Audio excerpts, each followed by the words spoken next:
সংগঠনটাকে আগে আবার গোছানোর চেষ্টা করতেছি। যেমন কালকের প্রোগ্রাম ছিল, পরশুদিন প্রোগ্রাম ছিল, এবং সংগঠনটাকে যাতে গতিশীল করা যায় সেটার জন্য ঢাকায় অবস্থান করতেছি।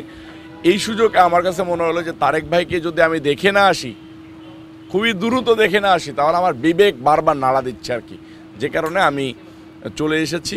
আমি চাই খুবই দ্রুত, আমি 24 ঘন্টার কথা বলেছি, 24 ঘন্টার ভিতরে যাতে এই সমস্যাটা সমাধান করে নির্বাচন কমিশন অবশ্যই তারেক ভাইয়ের প্রাপ্যটা তারেক ভাইকে বুঝিয়ে দেয়। এটা আমি নির্বাচন কমিশন সহ এখন যে সংশ্লিষ্ট মন্ত্রণালয়গুলো রয়েছে এবং অন্তর্বর্তীকালীন সরকার বলেন আর যে সরকারই বলেন এই সরকার রয়েছে, এই সরকারের কাছে আবেদন করব, একজন জুলাই যোদ্ধাকে আপনারা মূল্যায়ন করেন।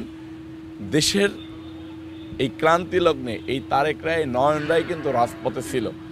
অনেকজন অনেক কথা বলতে পারে, তারা কিন্তু রাজপথে তাদেরকে দেখা যায় নাই। আপনি মানুষকে জ্ঞান দিতে পারেন, কিন্তু আপনি কিন্তু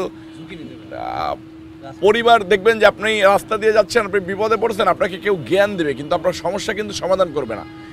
সমাধান করে তারা যারা রাজপথে ছিল, তারাই কিন্তু সমাধান করছে। আপনারা সেটার বিলাসিতা ভোগ করতেছেন। এই ভোগের থেকে অন্তত কিছু দয়া না আপনাদের কাছে। আমি পার্সোনালি কিন্তু সবার কাছে বলি, আজকে মনে হয় 10 জনের কাছে বলছি যে আমি কিন্তু কারো কাছে দয়া চাই না, আমি জাজমেন্ট চাই পলিটিক্সে। তা আমি তারেক ভাইয়ের কথা বলি যে তারেক ভাইও আমার মনে হয় না যে কোনো দয়া চাচ্ছে, এটা জাজমেন্ট চাচ্ছি।